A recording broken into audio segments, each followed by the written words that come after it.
Welcome everybody. This is our second our second speaker series that we've had in kind of our dynamic talks with various manufacturers. We're very lucky today to have the Zeiss team on. Snehal Patel is going to be leading a conversation in the Zeiss Supreme Radiance lenses, which have lots of buzz around them and lots of exciting people who are reaching out using their lenses on really cool productions. He's joined by Stephen Balsey and Tony Wisniewski. And we have our team here, and we're really excited to just kind of talk about what the new products are and why they're important, and what creative control that gives to the end user who's ultimately creating this awesome content that we've all been consuming over the last 6 weeks, and it feels like almost an eternity now. But we're very excited to be here. On our side, I'm Austin Rios. I'm a partner with Dynamic, and I'm a partner with Brandon in Dynamic Rentals. We have our partner in the UK, Tom Smith, our Chief Technology Officer, Sean Sims. We are joined by our Director of Marketing, Anna Schmidt, and one of our technicians, Coda Aranda, who's in Atlanta, Georgia today. So we're very excited. We're very excited for the conversation. Snehal is going to give us a presentation, and then we're going to be opening it up for questions. We're live on YouTube. We're live on Facebook. And a couple of our other social avenues. So any way you're watching this, if you put in a chat with a question, we'll do our best to try to answer it and bring it up. But we're very, very excited for this. Brandon, wanted to hand it off to you. Anything else you'd like to add before Snehal gets started? Absolutely. I just want to say this is a fantastic opportunity for both companies, Dynamic and Zeiss. We've worked together for the past few years.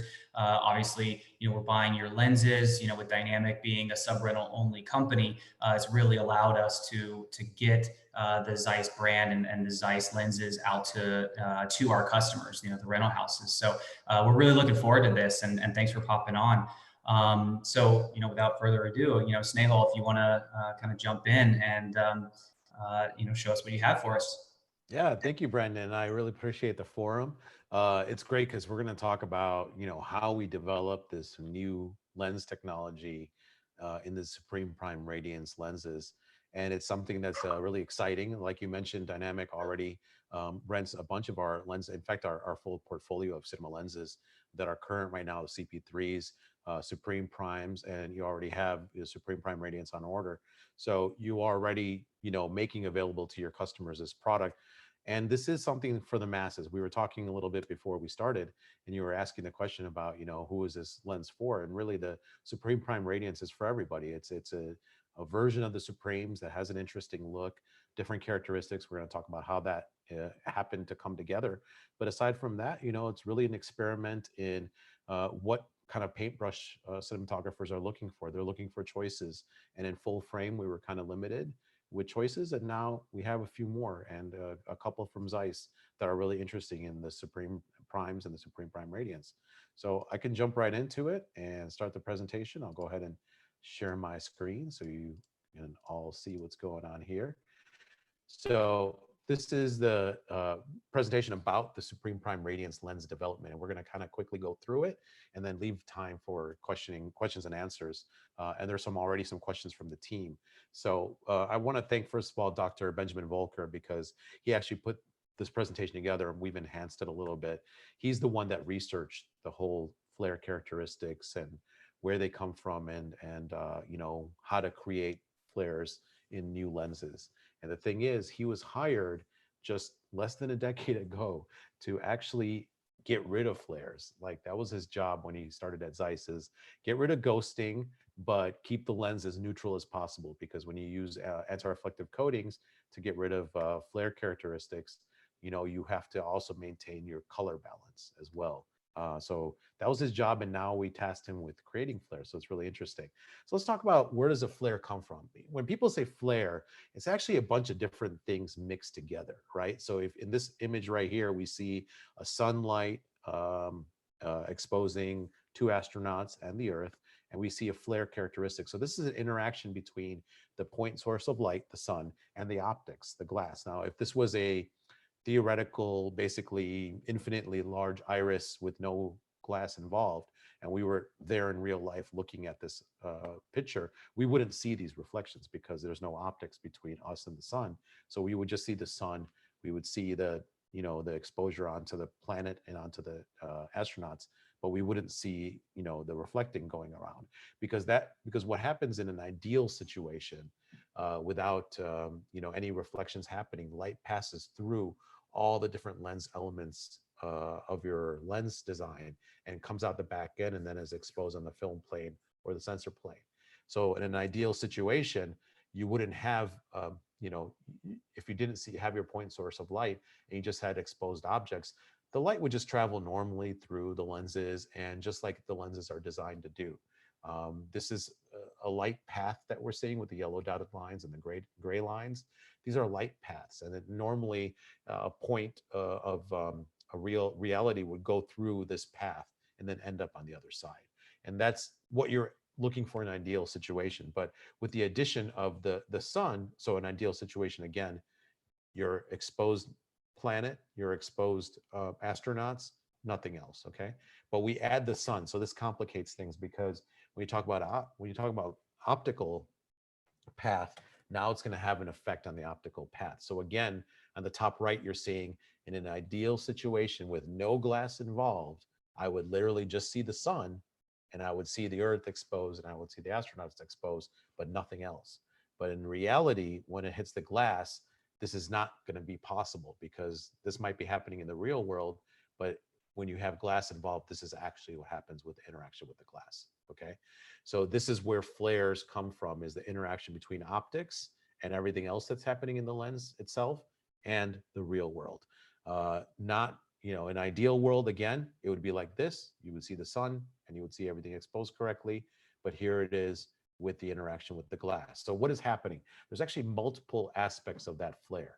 Okay, we're going to examine the four different pieces. The first piece is your ghosting itself, what we call ghosting. This is the light reflected off of multiple optical elements, and light can be reflected more than once, bouncing around inside, and maybe not a lot of light, but it could be a little bit of light. And that little bit of light reflecting around can cause a small ghost, and a lot of light bouncing around will cause a big ghost. And there's multiple paths. So it's not like there's just one path where there's a reflection going on and you see just one object. You see multiple objects being illuminated, and then you see multiple shapes at the end, that are caused by the flare. So that's ghosting. That's the first aspect of where the flare characteristic comes from. And this outline right here is showing you ghosting. Okay, so this is actually inside this oval shape, this yellow shape right here. You're seeing what happens when you reflect glass inside the lens design itself, when the glass is reflecting different types of light. That's what it does. The second aspect of it is when light scatters as it hits mechanical surfaces, and this is called stray light. And that also bounces around. It scatters when it hits the metal object, let's say, and turns into multiple shapes. Instead of one line, it turns into 3 or 4 lines of things. And that also causes the shape itself. And here we see, if you circle it, this is kind of like the lens barrel. And this could be at different sizes. Like in some flare characteristics of certain lenses, that lens barrel shape would be bigger. In others, it would be smaller. It just depends on the lens. But you would basically see the outline. And if I was able to pan this lens, you could see that barrel shape kind of following, as you move. And that shape is caused by the metallic surfaces inside. So nowadays, today, we try our darndest to use the darkest matte black finish paint to stop this from happening, okay? But, in older lenses, you're going to see more of this. You're going to see exposed mechanical surfaces inside a lens that will reflect. And then the more reflective it is, the more distinct that shape is going to be. And the third thing is light scattered on polished optical surfaces. Well, what does that mean? Well, we're all shooting on digital sensors nowadays, and they're silicone wafers. And a lot of times they have a piece of glass in front of the silicone wafer, which is a low pass filter. And that low pass filter is a piece of glass, so it also can reflect back certain light. And that's something that we can't control as lens manufacturers. Once you project an image onto the sensor, then it's the camera manufacturer that now has control over what that light is going to do before it hits the sensor. So some people make low pass filters that are very reflective, and that actually causes a different shape altogether inside the lens. So around the point source of light, you see this halo, kind of like a bluish, greenish halo around it. That is actually caused by the low pass filter itself. And another thing that can cause it is the shape of even the anti-moire filter that's a part of the low pass filter can have straight lines, and that can also cause like an egg crate type of shape as well. And you see that with the red cameras on certain low pass filters that they have. You can clearly see a distinct shape that you can't see on any other camera system. So all this is caused by light reflecting off of the low pass filter. And then the fourth piece is the diffraction caused by the iris itself. So as you close down the iris or open the iris, you have this kind of star pattern that is created. The more closed down the iris is, the higher your t-stop, the more the star pattern you see, and the more open your iris is, the lower the t-stop, the less of this diffraction you see with the star pattern. So that all four of those things together is actually what we call flares, okay? And the flares are very common, but they can change depending on what color light it is, where the light source is in the frame. Is it, off to the side? Is it in the middle? Is it the top? Is it the bottom? How intense is it? What is the color of that light? A lot of that can have an effect on the ultimate end product of what the flare is, right? So, but flares are very common, and people use them creatively. So that's why, part of the reason why people harken back to vintage lenses, older lens designs, is because some of these flare characteristics caused by some of the less perfect designs or the less perfect anti-reflective coatings of older lenses. And that's quite frankly, what's happening.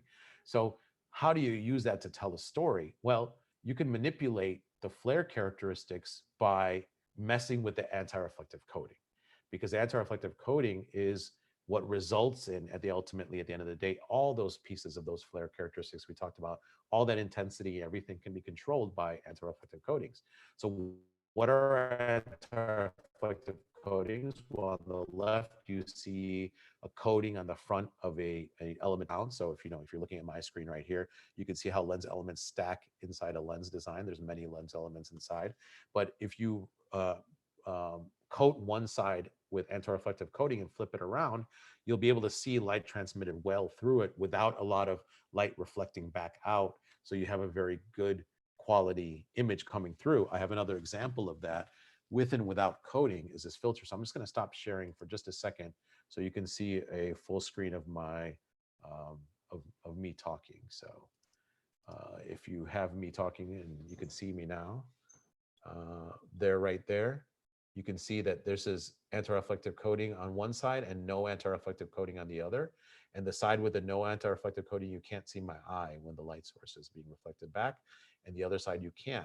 So this is showing you exactly how anti-reflective coatings work. Normally, you want to transmit light as good as possible and have as neutral of an image as possible. You notice that normally if I move this without pointing at the light source, if I move this filter from in front of my face shouldn't change any color. As I have this filter in front of me, it should stay the same. And on both sides, the anti-reflective coated side or the one without the anti-reflective coating, there's not really a color shift that you can notice without, really using a microscope. But here, as soon as the light source is involved, you can see that there's some, even on the side with the anti-reflective coating, there's a little bit of pushback, a little bit of light because it's directly coming in that's going back out. Okay, slight bit, but not that much. That is the sign of a good coatings on your lens. So and now let's go back to the presentation with the coatings. So that's with and without the coating, right? So what effect does that have? Well, if you take this example where none of the lens elements were coated in this 21 millimeter lens, here's examples you've seen with and without coating. Without a coating, it just basically all your contrast goes away. Your exposure is a lot less than before because a lot of light is being reflected out instead of passing all the way through the lens.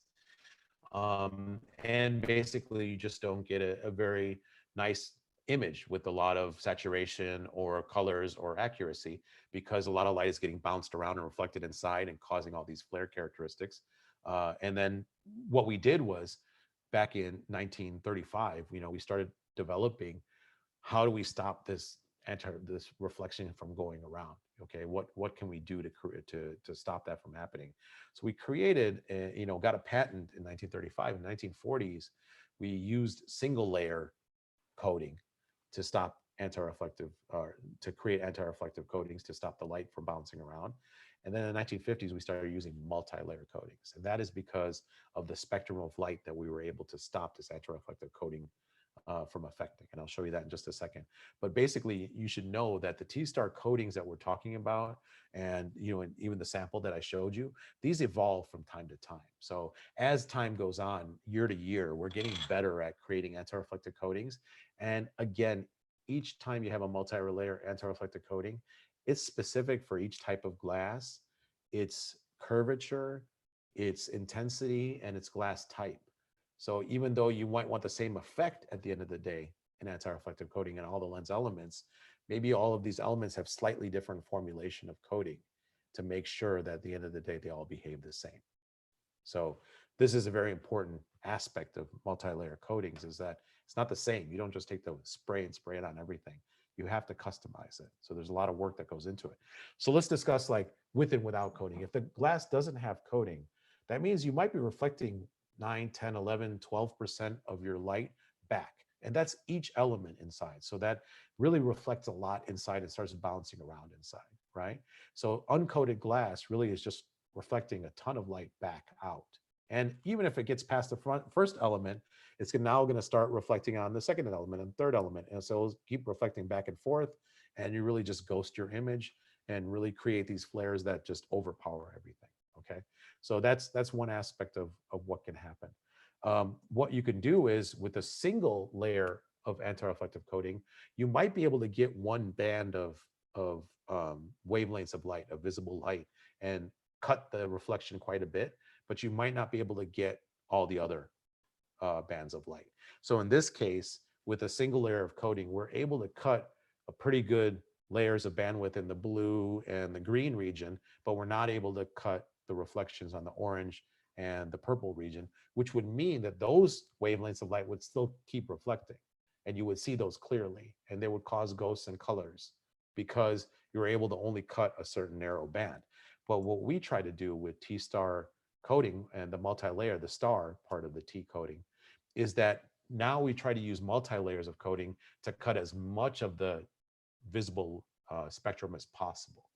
And that way you have the most neutral look as possible. And again, depending on the lens element, you might have to modify that formulation depending on how powerful that lens element is, what type of glass is being used, all these other factors to try to get this even as possible. And as we evolve, like our Supreme Prime lenses are even better at doing anti-reflective coating than Master Primes and Master Anamorphics, because it's not that you can't create a Master Prime lens today. You can, and we can give it a new T-star coating, but that wouldn't be right.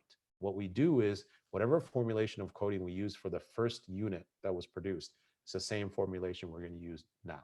So any Master Prime that was created 9 years ago will have the same formulation of coatings that we create today, because we don't want to change the look of the lens. But now if we create a Supreme Prime new line of lens, now we can say, okay, well, we're going to go harder and create something a little bit more better at stopping light. So just imagine that it evolves over the years. And we found that we can modify it. So we can say, well, why don't we pick narrow bands of light to not treat and allow that to reflect around, but we'll cut everything else off. And that's exactly what is happening in the Radiance lenses, is that we're choosing, and I'll explain why we're choosing it later, but we're choosing this narrow band of blue light to reflect around to cause these ghosts and flare characteristics, but we're doing good anti-reflective coating on every other band of light. And this narrow band of light then results in these blue flare characteristics. So you can be creative with it. So we found that with these anti-reflective coatings, we can be creative with the results. So, and of course, you have to understand, you can't just go around uncoating stuff, because every optical surface loses transmission due to some kind of reflectivity, even with anti-reflective coatings. But if you decide to like uncoat elements, it does have a detrimental effect. One, you have ghosting all over the place that's uncontrolled, and it's just going to easily light up. Even if the light source is way tangential on the outside, just a little bit of light will light up that element. And also, every time you uncoat a lens, you are now no longer making sure all the light transmits correctly. So you're going to start losing t-stops. So if you only in this specific design, in the Supreme Prime 21 millimeter design, it has 16 lenses and 14 elements, right? So if you did uncoat 2 of those, front and rear, you're already dropping down from T15 to T17. Okay, this is completely uncoated, not special, differently coated, but just uncoated altogether. 50% of the glass, if 50% of the elements were uncoated, you would drop down to around T21.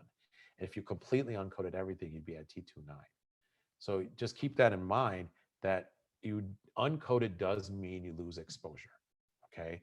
And you have all these other detriments, like small, little tiny source of light can really wash out your whole image and just veil the whole image with an uncoated lens. And you really struggle to get good saturation, good colors, and good contrast with an uncoated lens. And if you have a point source of light, it's going to just flare up really, really quickly. So this is the stuff that we wanted to avoid. This is not what we wanted for the Radiance lenses. We wanted something a little bit more controlled, okay? A little bit different. So how did we go about getting there? Okay, so now we know that we can use anti-reflective coatings to cause flare characteristics. We know that we don't want an uncoated lens. So what about the rest of it? Well, we have to listen to what cinematographers want. They want more character, right? And they want a look that they're seeing in some of this older glass, K35, Super Speed, Super Baltars, Cook Speed Panchros.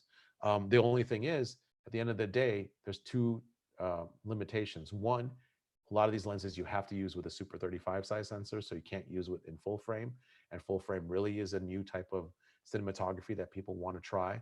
And the second thing is, a lot of the older lenses are unreliable, that they're going to have the problem that they're just not going to live up in a rental house environment, and they're going to require a lot more servicing, a lot more care, and probably won't just mechanically do the kinds of things you can do with a modern lens. So we really needed to think of a way to create a modern lens that had a special look that could fit the bill for full frame, okay? And we knew that when we put out the Supreme Primes, that they were a clean version, and many, many cinematographers are gonna love the Supreme Primes because of their cleanliness, because of their look, but there are gonna be subsets of cinematographers and jobs that a lot of cinematographers do that they're gonna require a look.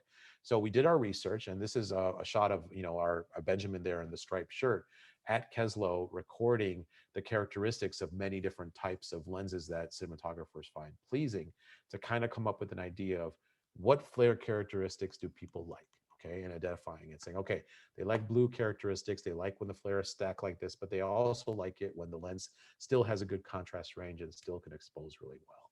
So all those different things were taken into account, and we considered the intensity of the flare and light shapes, the color, the shape of it, the behavior when you stop down the lens versus when you're wide open, the position of the frame, does it change as the light source moves across the frame, what happens? And then the overall effect on the contrast, like we talked about, does it wash everything out? Or, you know, can you still see a lot of contrast in colors?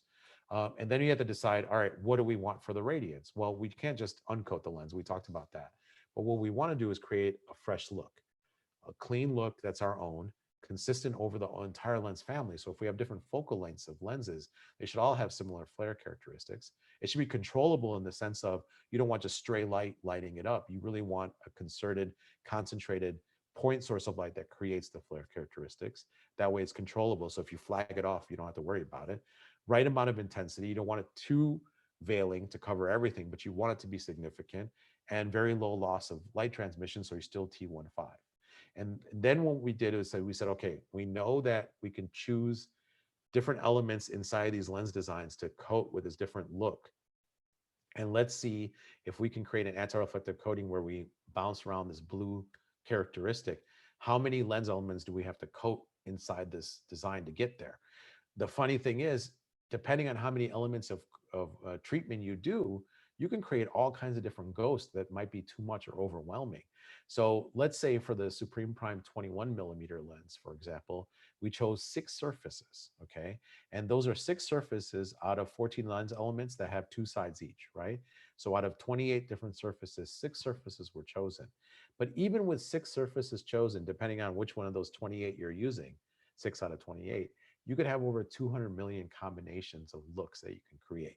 So really what we needed is a supercomputer to go back and simulate all the different kind of characteristics and looks that can be created with each different lens element being coated differently, what ghost or flare is going to be created because of that, and then choose, which one of those combinations we're going to use.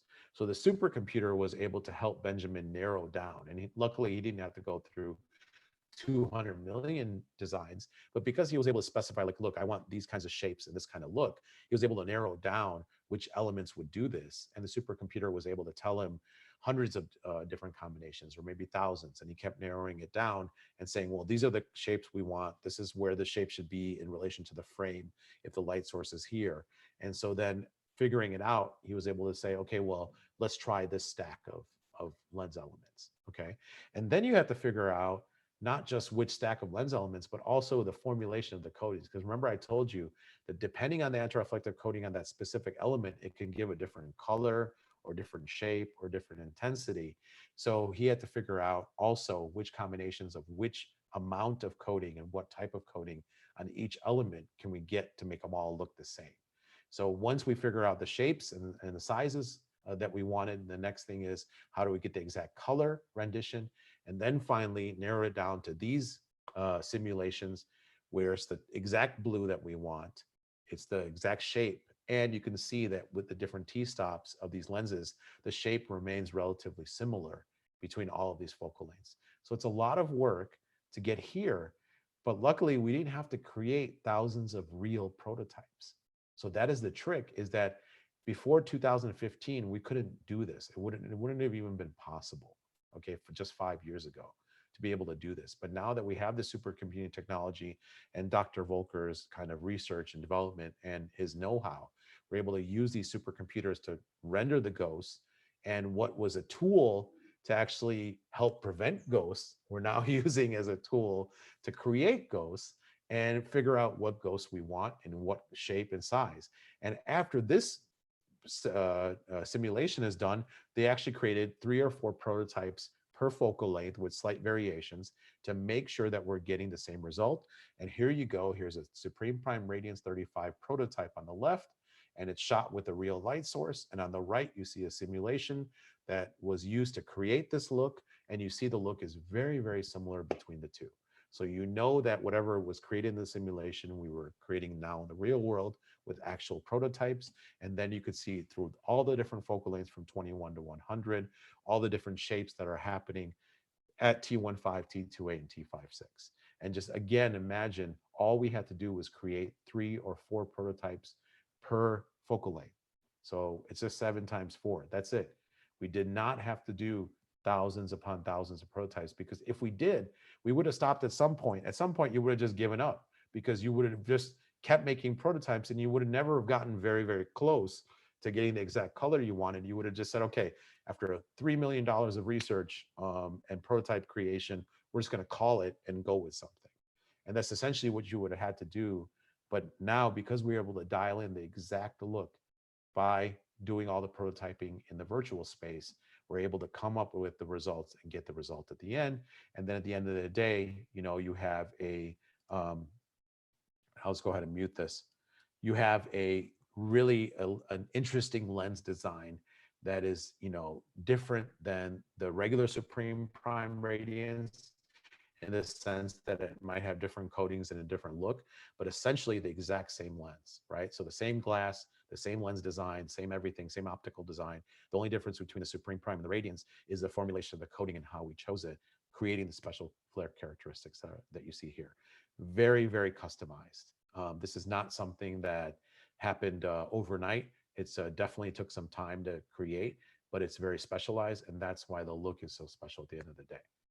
But already this has been used on Fargo season 4, so you can watch the trailer of Fargo online right now. There's a lot of video content on our website, zeiss.com/Cine, CINE, and you can go to the Radiance page there. You can see this comparison video, which we're seeing here. You could see a video with Rodrigo Prieto interview and his short film R&R that will play in the background in just a second, that also shows the lens characteristics and how they can be used. There's a short film, All Blood Runs Red, which you can watch. And of course, the trailer for Fargo season 4, and there's more content coming as well very shortly, because we're starting to see the Radiance already being used in the field. So yeah.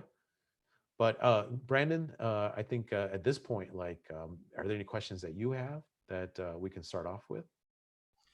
Yeah, absolutely. So, I mean, first off, thanks for the presentation. That's fantastic. I mean, it's really great to see kind of understand the flare characteristics and the interaction of the glass, and also the coating element and what actually goes into that, and the negative effects you can get from uncoated lenses that you may not want. Um, it's great also to see Zeiss's understanding of the market and kind of blending the technical side with the creative side to give a product that that the industry wants. So I absolutely applaud Zeiss for that. I think you guys have done a phenomenal job in that regard. I did have a question. I mean, a couple questions, but since we're on the topic of the flare characteristics and the coating. You're showing a comparison of the Zeiss Supreme and the Zeiss, Supreme Radiance. With the Zeiss Radiance, do they match? Could a cinematographer use both on one show and both sets basically? And will they intercut with each other minus the flare? Or is that something that, they should, pick one and go with it? If they've got B, C, or D units and things like that, they may not be able to get a second or third set of the lenses with Radiance, with the Supreme suffice. Yeah, no, absolutely. And that's what we saw actually even on Fargo season 4 with Dana Gonzalez. He didn't have a 21 available at the time because when he first began the show, Kessler didn't have those lenses delivered. They came a little bit later. So he used a Supreme Prime regular 21. And I think even on the longer side, maybe the 135, I want to say too, he used a couple of times. You could easily match between regular and Radiance. I have another presentation somewhere that shows the difference between the two.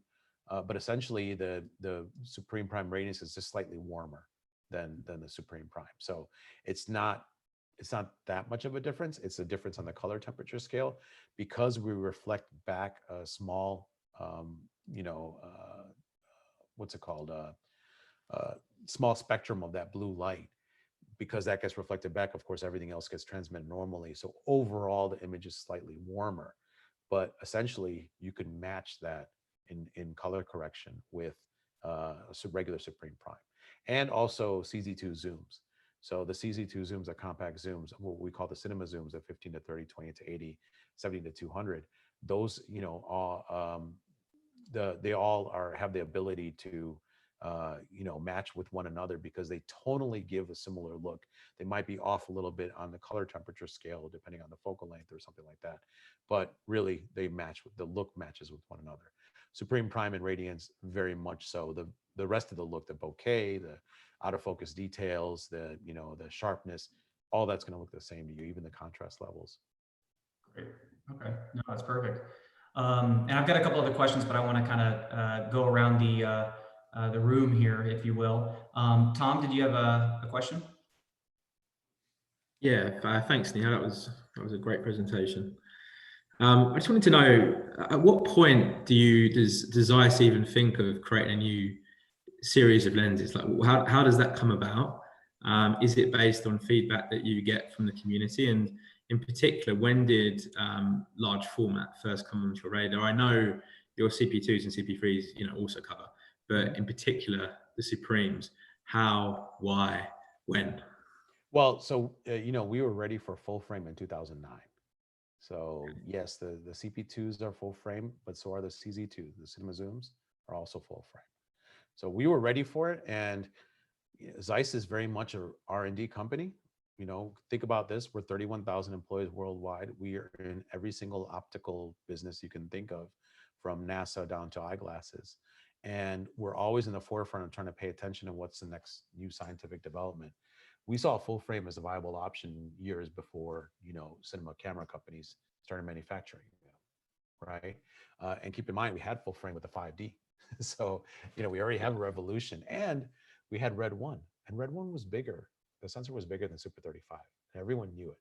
And this was already a push when the Red One came out for having lenses that cover more. You remember clearly when Red One was first introduced, I'm sure Brandon and others can tell you too, those people that were heavily involved in rental, it was a problem getting coverage on, because sometimes you could use a classic made for Super 35 lens, and even on the Red One, it wouldn't work well. Today, we have that problem with the helium and the Gemini sensor at times as well. Sometimes you crop in a little bit to not get that vignette, that you're getting with the classic lenses. So we already saw this problem and knew that this was the way to go. And that's why a big reason why the CP2s were successful, because of interchangeable mount system, number one, being able to put on any kind of camera system, and number two, the coverage. So it worked for a 5D out of the box, which meant back then, 2009, 2010, you were ready for the future. So when it came time to the next iteration, the relationship between ARRI and Zeiss changed a little bit over the years, because after Master Anamorphic, there was no project that they were working together on. And keep in mind, Master Anamorphic was a project that started by Zeiss, introduced to ARRI, and then they teamed up together, okay? So it's not like even then they had a partnership where they're developing a new lens together. Now it came time where ARRI wanted to go, or ARRI, depending on what part of the world you're in, wanted to go on their own, and they're doing more of a vertical business. It's not uncommon. It's very much, something that was expected. I mean, they're making their own Steadicam systems, their own gimbals, filtration, right? They have their own neutral density filters. So they're doing all kinds of vertical stuff. So it made sense that they wanted to pursue their own lens line. At that time, Zeiss had a choice. We can just stop and not make any more high-end cinema lenses, or we could have an offering of our own. And the idea was with the Supreme Primes, and there's future projects as well, is that we should stay in cinema and offer products, because Zeiss has a reputation since 1910s for making cinema glass. There's no reason to get out of the business. There is a demand for what Zeiss can offer. And that's what was shown with the Supreme Primes. They're a product that did really well in the first year. We sold quite a few sets, and we still sell even today. We still have demand even during our times right now with the pandemic. We still have people asking about Supreme Primes and Radiance regularly. So we knew that there was a demand. We tried to get into the market at the right time. We had to come with the right product and the right introduction. And that's why the cinema team worldwide was formed, for the sales side of it, in terms of coming from people that understand the market, that are in touch with DPs, that can bring feedback. And even when we sat in the offices talking about the launch of the Supreme Primes, before they even were called Supreme Primes, trust me, at that time, years ago, we were talking about the other version of the lens. We were talking about Radiance before we even knew what it was. We were saying that, okay, we know that full frame is next. We know that this is going to be an important format. And we also know that the lens choices are limited in this format. So we need to have more than one option. So we try to pay attention to what the market wanted and what was saying to us. You go to any rental house, you look at the dynamic rental inventory. You have uncoated and coated super speeds. You have Cook Speed Pancros. You have K35s. Everything I mentioned, you guys have all these lenses. So we know that there's a demand for it. So we can't ignore that. And I think that's where we were really lucky that we have a company today in the modern day that's not very conservative, that will take a chance. And they luckily took a chance on this whole project with the Radiance and went for it. And I think that's a good thing, because DPs want choices. When they come into a rental, so maybe not a dynamic, but when they go prep somewhere, man, DPs are pulling out stops. Like, they're pulling out every single lens set that Camtech or Keslo or Otto has, or Panavision has. They're like asking Dan Sasaki like a million questions. Like, well, what about this lens set? What about that lens set? They want to see everything. So, I haven't been to a prep recently where there's a new show or something and the DP hasn't had like 10 sets, sitting around testing everything. We just want to be amongst that 10 set. Now, if we have two different sets that are being tested that day instead of one, that's twice as many chances as getting that job. So it makes sense to have choices. It makes sense to pay attention to what people want and give it to them. Yeah, absolutely. And you mentioned the future lineup of Zeiss. I'm kind of curious, does that include any Radiance zooms? Maybe.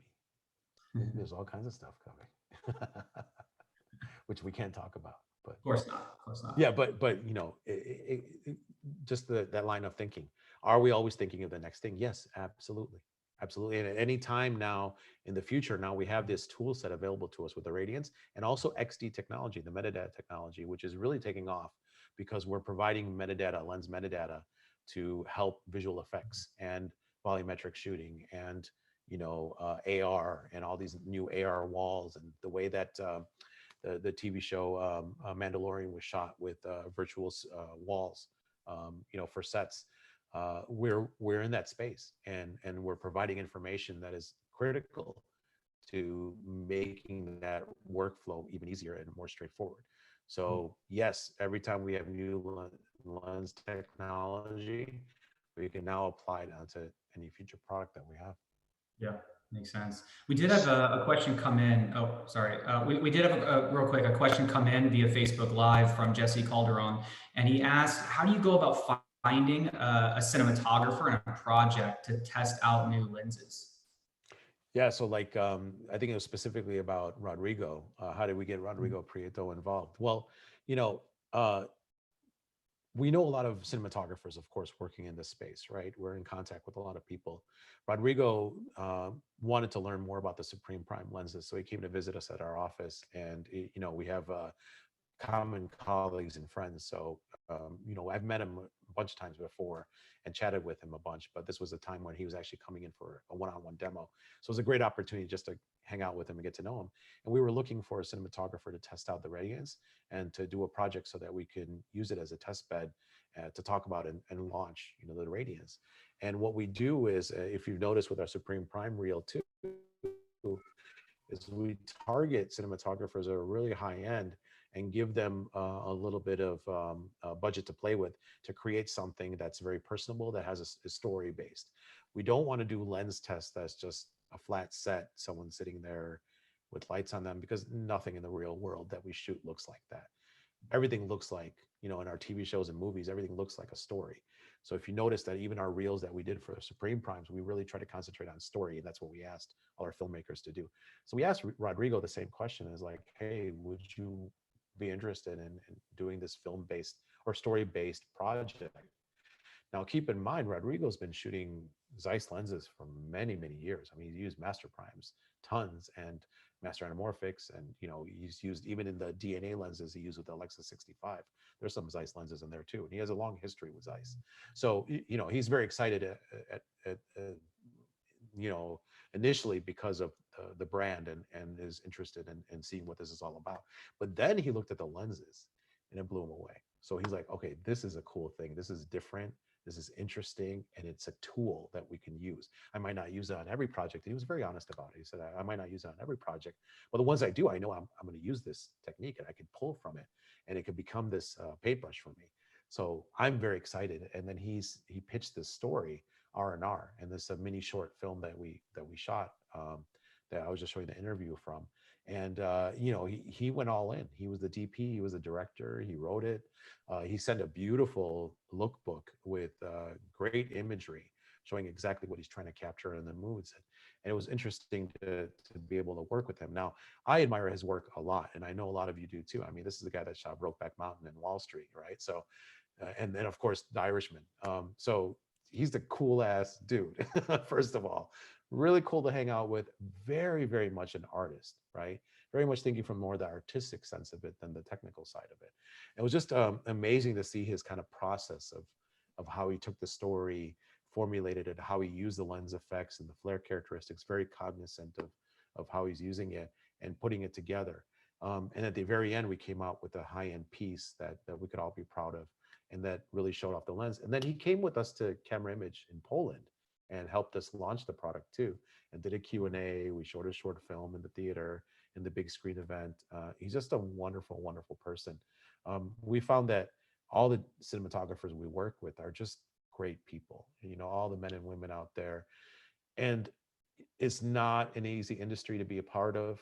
The job of a cinematographer is taxing.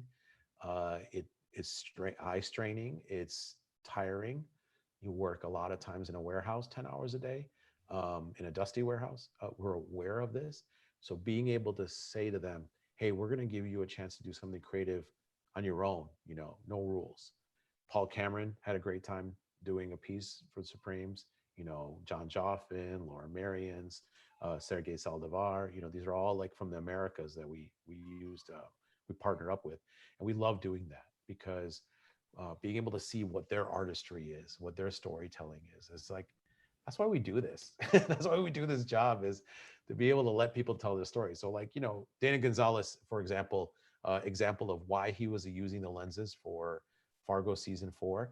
It's only because I saw him at a party. I was at the 100-year anniversary party of the ASC, and I knew, I had heard from Brad Wilson at Keslow that Dana's going back and he's going to do season 4 of Fargo. And we knew it was shot in Chicago. Colette is the manager there at the Keslow office there. So I knew all this going into it. I see him there. I'm like, you know what, Dana, you love the Supreme Primes and you like to mess with filtration and stuff. What if you had a lens that you didn't have to filter and it could still create a cool look for you? And the resulting fact is that it creates a warmer tone overall. He's like, what are you talking about? I said, I'll send over some lenses for you to test. He was flying out the next day to go to Chicago to test with Supremes, regular Supremes, and he was going to use them on the show. He's like, I'm ready to go. I love Supremes. I used them on Legion already. He's in love with the lens, loves the combination with the Sony Venice camera. So I'm just going to go for it, right? And then, so what ended up happening is that we sent him the lens from Keslow the next day. They got overnighted. He tried them out, just fell in love and just wanted to use them. So that's exactly the kind of result we wanted, was that an artist just tried a paintbrush and just loves it. Yeah, wow, that's great. Sean, did you have a question?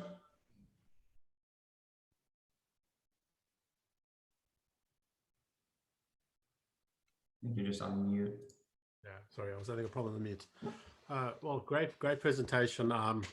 Certainly at the back of the queue, and a lot of my questions have been answered. I mean, but I do have one in particular, as obviously, you know, with COVID and having not had NAB, so to speak, it's customary that most manufacturers would kind of showcase something at NAB or Cinegear. Was there anything that you guys had in particular planned for NAB, or have you kind of shifted that down the line? So the big thing that we had planned for NAB was the Radiance lenses. Actually, we actually had a special room already planned to showcase the lenses, and we were going to have a prop from NASA, because we were involved with, if you guys remember 50 years ago with the moon landing, it was our lenses on the Hasselblad cameras that got the first images of the moon. So we still have lenses on the moon itself. So we were going to have an astronaut suit and a cool set, and you can take your photograph with it with the Radiance lens, all that stuff planned. But don't worry, we're putting something else together to do just that, to talk about new stuff. And there's other new stuff in the regular Supreme Prime line that we want to talk about as well, in terms of the new focal lengths that we're introducing. So yes, we're putting stuff together. It'll be exciting. It'll be fun. So stay tuned for that. Thanks for asking for that. You know, but the two big things for us in the cinema world are, number one, the Radiance lenses, and number two, more focal lengths from Supremes, which we've been promising. We're completing our 14 lens set. So it's going to be 14 lenses in the set, not 13, from 15 to 200. Right now, 10 of those lenses are already available, from 21 to 150. You can get 10 of the focal lengths, but 4 more are on the way.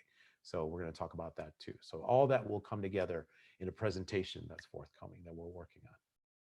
And then lastly, kind of obviously with the situation, the lead times on any of the orders, are you able to fulfill them, or are we simply just going to move the lead time forward by the period of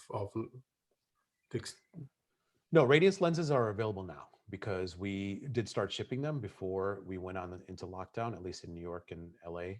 Before anything happened, we already got our shipments in. So we do have some stock available. So shipping is easy. If you ordered today, if you were taking delivery today of a set that you ordered, we can get to you fairly quickly. We have had some rental houses holding off right now, which is understandable because of what's going on. So that's why we have some stock right now at hand. But lead time normally, because we passed the date, which was March of when we started shipping them, we've already manufactured a number of them, not all the lenses, but we've manufactured a number of them. We can ship fairly quickly with the Radiance. And with the new focal lengths of lenses, it's going to be our normal lead time, 6 to 8 weeks. So not at worst 3 months. We're not seeing anything past 3 months. Even with a high volume of orders, we're able to fulfill pretty quickly. We've really dialed down the system of forecasting and production to get to this point. We really tried hard. We no longer have a third-party player in between, an OEM player as well. Before, it used to be a two jump. You know, we'd make the lens, like a master prime, goes to ARRI tests it. They might reject it, send it back. If not, they'll forward it to their market. Someone in the market will test it. They might reject it and send it back. And if it gets that far, it might go to Otto Nemens and he might send it back because Dan's not happy with it. You never know. So now we have a much more straight path. Manufacturer, test at the factory, send to us. Our customers test, like our dealers test. And then if they're okay with it, generally almost every rental house is fine with it. We've had a very few complaints with the Supreme Prime line, and any adjustments that had to be made, we were able to make. Able City does house our warranty service center. So if you do get a set of Radiance lenses and you guys, your lens techs put it on a projector, you're like, oh, wait a minute, the focus is uneven between the right and left side. It's a 20-minute job at Able to fix that because we have the right tools. So it's much quicker than it used to be. Manufacturing is faster, delivery is quicker, less people in the middle of the process to get you the lens. Great, thank you. Mm-hmm. Yeah, and Coda, I believe Coda has a question as well. So to keep going on the analogy of the paintbrush, so now we have this beautiful blue colored paintbrush. Has Zeiss thought about adding any other colors to the palette, as far as maybe a lens that can give off magenta flares or more greenish flares? So we probably will never do either of those two. Okay. That I just mentioned, for the simple fact of the resulting effect that the lens would have. So let's say you did one that did magenta flares, right? Mm-hmm. The resulting is your skin tones are all going to look green. Everything's going to look green then, right? Because everything will transmit better except magenta. That'll be bounced back a little bit. It's the same thing as if you put a infrared hot mirror that's really intensely, reflecting a lot of infrared light back, and it'll end up reflecting a bunch of red near infrared as well. And then therefore you're going to get a resulting green image. So we're avoiding that altogether, or the reverse of doing a green flare and having a magenta image. That was actually in the playbook for creating the Radiance, that we would avoid these colors altogether. Okay. Understood. So that was just, and you saw in the development that some of the image colors did go to green, and we dialed it back to blue. Mm-hmm. So no, we don't want to do that. The blue characteristics are, again, research from feedback. So we looked at all the lenses that are popular, and the two things that we saw are blue flares and overall warmer skin tone is what the majority of cinematographers kind of turn to now. It might be subconscious or it might be consciously, but that's what they went towards. So we would avoid magenta green altogether. Other colors, it just depends. I mean, let's see how these do first before we find out, because it does take, as you saw from the presentation, it's a lot of development to get to that point. So there has to be a market for it. There has to be someone asking for it. And it can't be one customer. It has to be 100. Right. And have you thought about adding a Radiance line to any of the other lines that Zeiss currently offers? Sure. I mean, we want more feedback on that, and we want to see what people are looking for. But yeah, it's absolutely possible. Again, it takes R&D and some time, but yeah, it's possible to do that. Awesome. Looking forward to seeing what comes out of it. Cool. And Snehal, in terms of the Super 35 versus full frame debate, all the lenses that are coming out of Zeiss currently are full frame lenses, and some camera manufacturers are going to start coming out with a Super 35 camera, where obviously they're also pushing forward with full frame as well. I'm kind of curious on your thoughts and Zeiss's direction with the Super 35 versus full frame debate. Should we ever expect Super 35 lenses to be released from you in the future, or is the direction staying with full frame? How do you see the market playing out in terms of the two? Yeah, I don't think we're going to go, the other way in terms of going back to making Super 35 specialty lenses, unless there was a market for it. Because at this point, we have enough offerings already in the market, right? Because you can get ultra primes, master primes, high speeds, super speed Mark 1, 2, 3, T21s. There's so many different lenses for Super 35 that really doesn't make sense to try to compete with ourselves in that market. So I don't think that's viable, let's say. And another fact is, I'm going to share my screen so you can see this. The other fact is that the full frame lens will work for Super 35, but just not the other way around, right? So a lens that's made for full frame, like on the left side, a lens that's made to cover a larger sensor, could easily cover sensors that are smaller. So you can use the Supreme Primes. And by the way, the Supreme Primes have been used a lot in 4K in Venice, on Alexa Mini, regular Alexa SXT, even Helium or Gemini. So you've already seen smaller sensor size cameras using the lens. It's just because the DP likes the look of the lens, so it's a different flavor of Zeiss lens. It's a newer coatings. It's a different lens optical design. So it's a different flavor. So that means that it's a viable option for a lot of different people.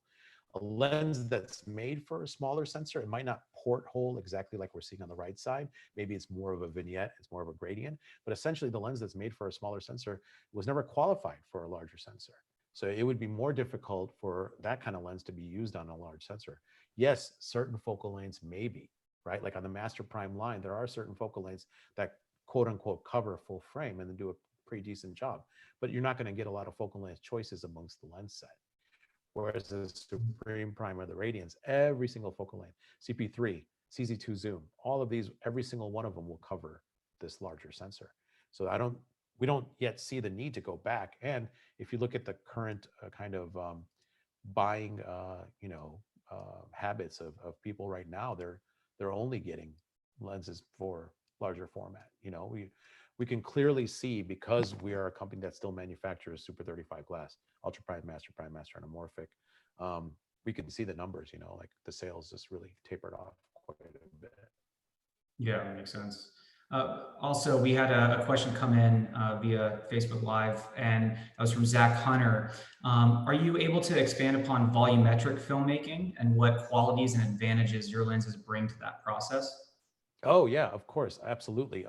That's because of the XD technology. So what I'll do is I'm gonna just open up the web page so that you guys can see what I'm talking about, and then just go research on your own when you get a chance. So you can go to zeiss.com/cine, C-I-N-E, and then from there, let me just show you my screen.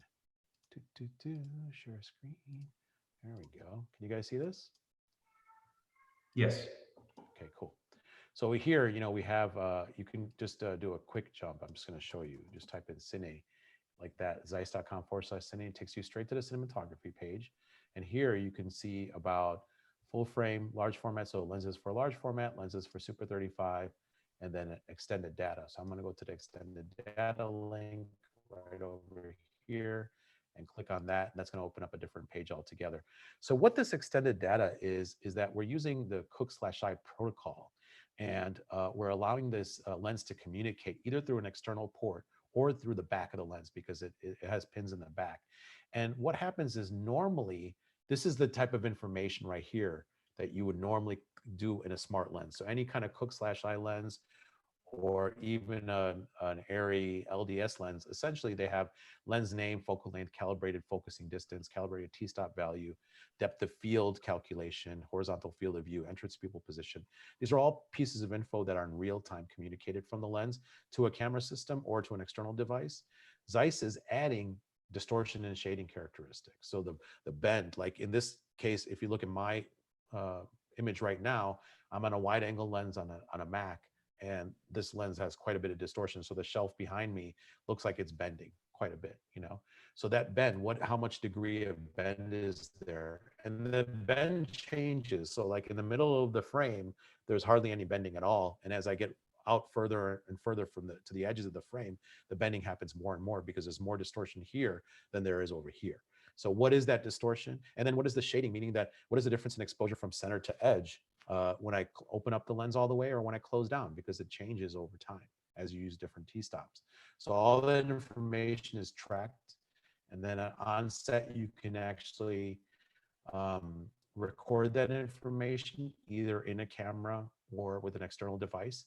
And then in post-production, you can use it to do different things. So for volumetric filming specifically, what you would do is you can stitch together. So I can have, an array of 8 cameras all next to one another. And normally what would happen was I would have to overlap those cameras quite a bit. Maybe a whole 1/3 of the image I would have to overlap, because I would have such fall off difference depending on my t-stop that, I would get it from brighter to darker on each image. And when I stitch it together, it'd be a distinct line between each image.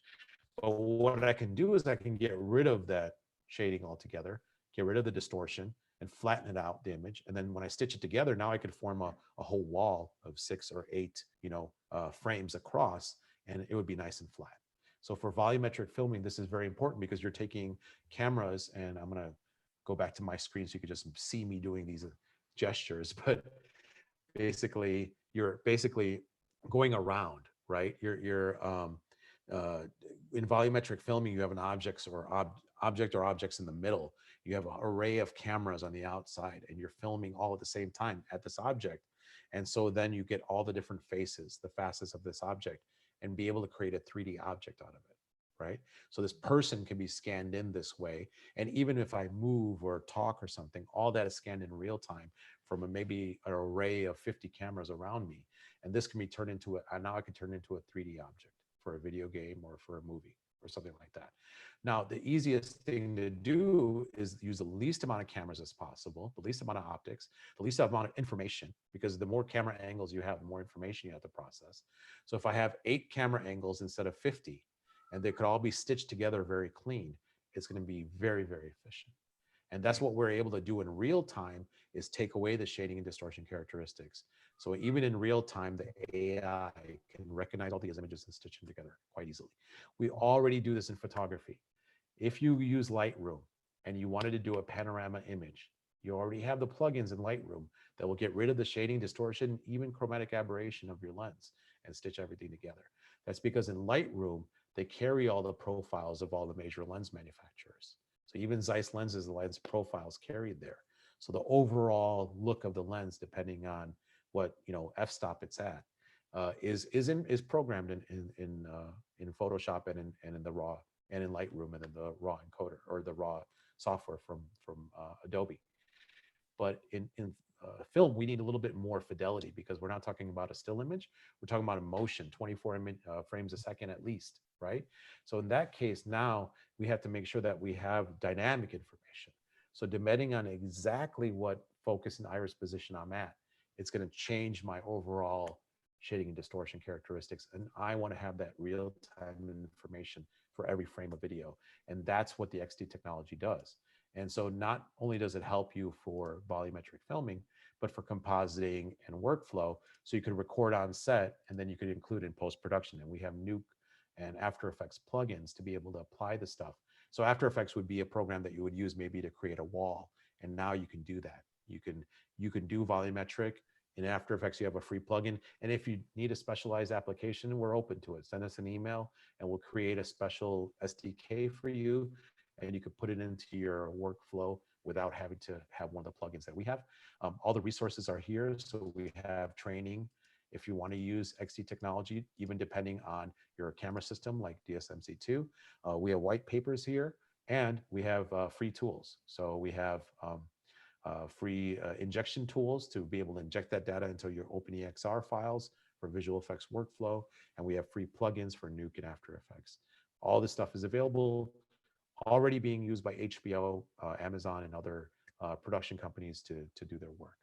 And again, you don't have to, you can use an external box. So here, Christoph is showing you the different workflows, and he will actually show you how to use a Transvideo Starlight monitor, or use an external box, the Master Locket Plus, to transfer the data as well. So there's different ways and methods how you can make this happen.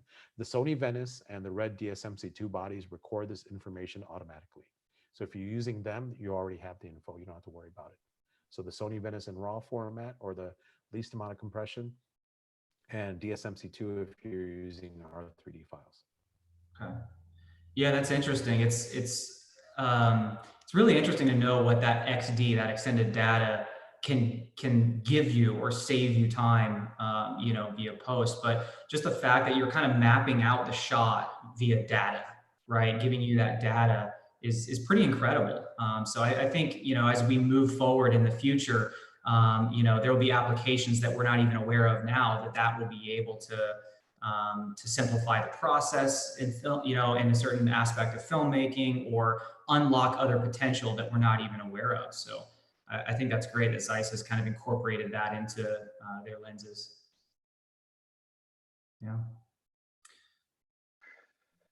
Thank you so much, Snehal. I want to be cognizant of everybody's time here. We're over by 5 minutes on the projected projected time slot that we have, and we've been so appreciative of the partnership that I really feel like we have with you and Zeiss, and maintaining those latest and greatest projects. And what I got a lot out of this presentation is, you took the creativity and the art side of it, and that was going to Keslow and understanding what that customer really wants. And then you applied the math and the science to be able to go out and achieve that in an efficient way.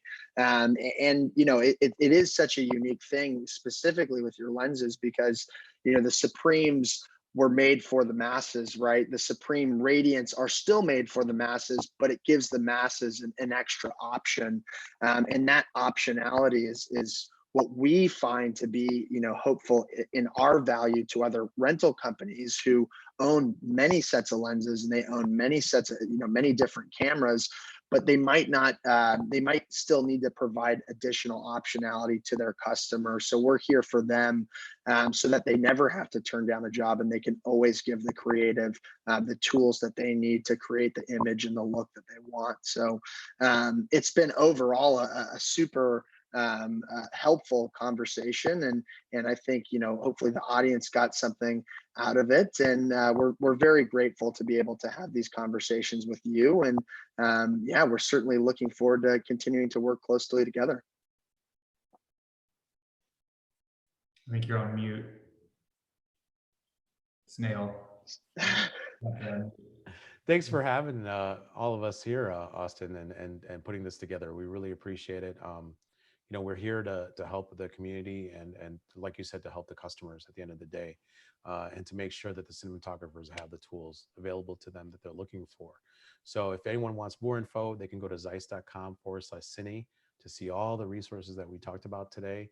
The presentation that we talked about, specifically the development of the Zeiss Radiance, is on lenspire.zeiss.com.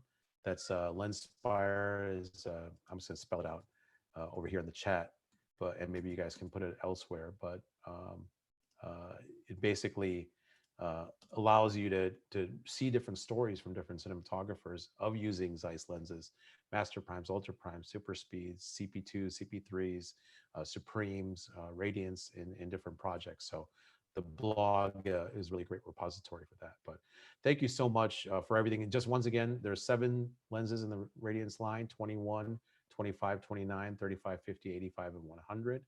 There are approximately around 23,000 each altogether for each lens times 7.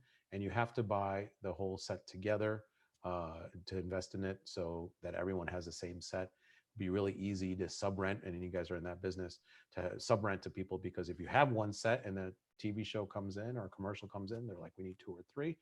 It'll be easy to get the same matching set from somebody else, unlike just about every other lens system that's out there. So yeah, that's the skinny on that. That's perfect. Well, thank you so much, Snehal. It's fantastic to see you as always, and we love staying connected with everybody, with our customers, but also with our vendors, such as Zeiss as well. So thank you for all your support, and we look forward to working with you guys as we come out of this. Sounds good. Looking forward to it. Thank you so much for all of this. Yes, thank you, sir. Much appreciated. Take care, everybody. Thanks for joining. Yes, thanks for having us.